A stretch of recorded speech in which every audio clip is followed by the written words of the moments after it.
ইন্নাল আবদাল মুমিনা ইয়ারা যুনুবাহু কান্নাহু কাঈদুন তাহতা জাবাল। ঈমানদার একটা গুনাহকে মনে করে আমার মাথার উপর একটা পাহাড়, এই পাহাড়টা আমার উপর যে কোনো সময় পড়তে পারে। ঈমানদার মনে করে একটা পাহাড় আমার উপর, এই পাহাড়টা আমার উপর পড়তে পারে। এই হাদিস দ্বারা বোঝা যায় ঈমানদার যখন কোনো গুনাহ করতে যায়, করার সময় তার মনের মধ্যে এই জিনিসটা আসবে, সর্বনাশ, আমার উপর একটা পাহাড়, এই পাহাড় আমার উপর পড়তে পারে। বলেন তো পাহাড় পড়লে মানুষ বাঁচে না মরে? তাহলে একজন প্রকৃত ঈমানদার ছোট্ট গুনাহকে আওয়াজ দিয়ে বলেন কিসের মতো মনে করবে? আপনাদের হাত পায়ে ধরে বলি, আজকে থেকে গুনাহ করার আগে কথাটা মনে রাখবেন, আমি একজন ঈমানদার, একটা গুনাহ আমার কাছে পাহাড়ের মতো মনে হওয়া দরকার। যদি দেখাইতে পারতাম, সিনাটা ফাইরা আপনাদেরকে দেখাইতে পারতাম কত কষ্ট নিয়ে কথাগুলা বলতেছি। একজন ঈমানদারের উচিত গুনাহ করার আগে চিন্তা করা আমার মাথার উপর একটা পাহাড়। আমি এই হাদিস পড়ে চিন্তা করি সর্বনাশ, পাহাড় পড়লে তো মানুষ বাঁচে না, এর মানে একটা গুনাহ মানুষকে শেষ করে দিতে পারে, একটা গুনাহ।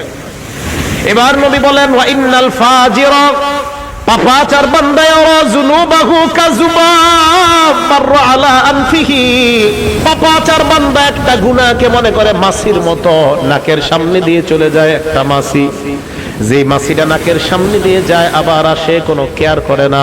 একটা মাছি আমার সামনে দিয়ে গেছে, গুনাহকে কোনো গুনাহ মনে করে না। পাপাচার বান্দা গুনাহকে গুনাহ মনে করে না, গায়ে হলুদের অনুষ্ঠান করে কিছু মনে করে না, সাউন্ড বক্স বাজায় গান বাজায় কোনো কিছু মনে করবে না, বিশাল বড় বড় গানের পার্টি করবে কিছু মনে করবে না। তার কাছে মনে হবে একটা মাছির ডানা আমার সামনে দিয়ে যায় আবার আসে। বলেন তো যদি ঈমানদার হয় ওই গুনাহ কিসের মতো মনে হবে?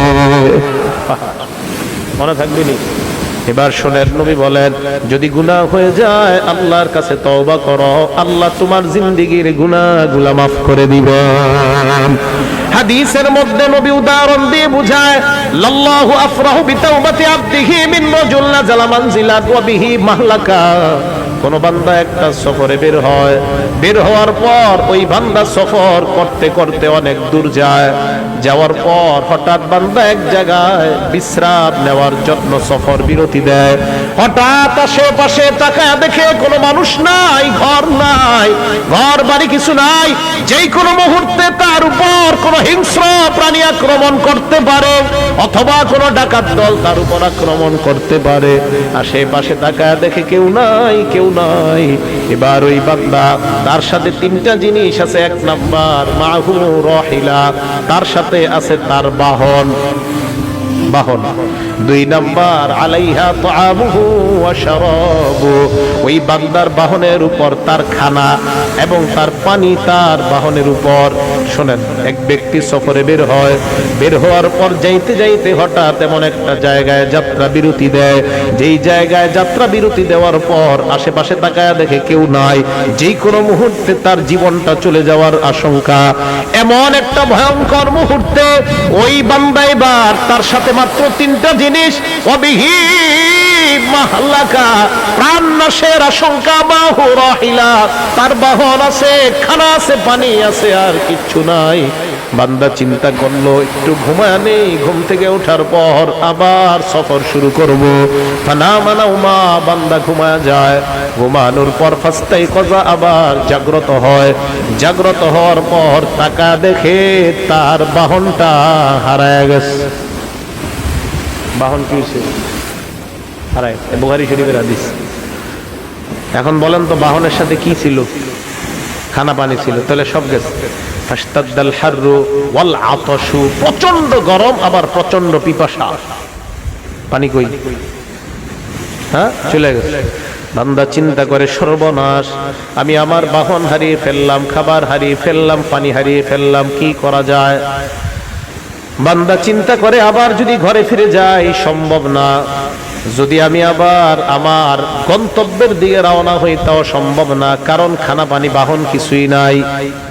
এবার বান্দা আল্লাহর উপর ভরসা করে চিন্তা করে এই জায়গায় ঘুমায়া যাই, যেন ঘুমের মধ্যে আমার মরণ হয়ে যায়, পিছনেও যাবো না সামনেও যাবো না। বান্দা ঘুমায়া যায়, শোনেন, বান্দা ঘুমায়া যায়, ফাস্তাইকাযা, ঘুম থেকে জাগ্রত হয়, হঠাৎ হওয়ার পর দেখে তার বাহন খানা পানি নিয়ে উপস্থিত হয়ে যায়। হাদিসটা বুঝছেন? হাদিসটা বুঝছেন নি সবাই? কিছু কয় না, বুঝছেন নি? আচ্ছা, এই যে বাহন আসলো, খানা আসলো, পানি আসলো, বান্দা যে হারাইলো, হারানোর পর আবার ফিরে পাইলো, কেমন খুশি? অনেক খুশি না? নবীজি বলেন এত খুশি হয় বিশিদ্দাতিল ফারহি, খুশির অতিশয্যে, গ্রাম্য বাংলায় কই খুশির ঠেলায়। কি কয়? খুশির ঠেলায় আল্লাহরে কয় আল্লাহুম্মা আনতা আব্দি ওয়া আনা রাব্বুকা, আল্লাহ আপনি আমার গোলাম, আমি আপনার রব। হ্যাঁ, আল্লাহরে কয়, মানে এ জানে না এর মুখ দিয়ে কি বের হইছে কইতে পারে না। ঠিক আছে না কথাটা? আলে হাদিস ভাই আর থাকলে কেউ জবাব দেন, এই হাদিসের জবাব দেন। এই হাদিসের কি জবাব? বুখারী শরীফের হাদিস তো আসেনি এলাকায়। হ্যাঁ, আলে হাদিস ভাই আছে এলাকায়?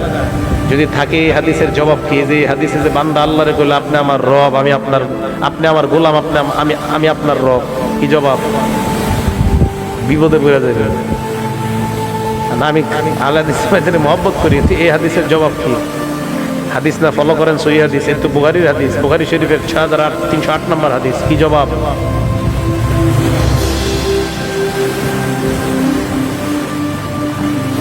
এর মানে বোঝা যায় বান্দার মাথা ঠিক ছিল না। আল্লাহরে কি বলছে বান্দার মনে নাই।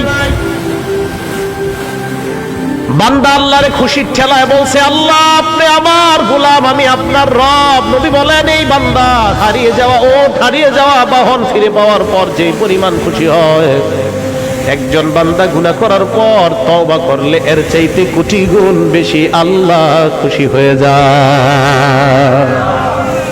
আল্লাহ এত খুশি হয় বান্দা গুনাহ করে তওবা করে আল্লাহর কাছে। তাহলে বলেন আজকে থেকে আমরা ওয়াদাবদ্ধ, গুনাহ করার পর কাউকে বলবো না, বলবো একমাত্র একজনকে। আওয়াজ দিয়ে বলেন তিনি কে? আল্লাহ তুমি আমার হাত দিলা, পা দিলা, চোখ দিলা, মাবুদ কত গুনাহ করলাম, চোখের মাধ্যমে, হাতের মাধ্যমে, পায়ের মাধ্যমে। আল্লাহ আমার সন্তান যদি কষ্ট পায়, আমি কষ্ট পাই, মাবুদ আমিও গুনাহ করলে তুমিও তো মনে হয় এরকম কষ্ট পাও, কারণ তুমি না আমারে কত মায়া করে বানাইলা। আল্লাহ না আমারে আপনারে মায়া করে বানাইছে। আপনার ছেলে কষ্ট পাইলে আপনার কত কষ্ট লাগে, তো আল্লাহ আমারে আপনারে বানাইছে। এই হাতটা দিয়ে যখন গুনাহ, আল্লাহ বান্দা এই হাতটা তো গুনাহ করতে দিইনি।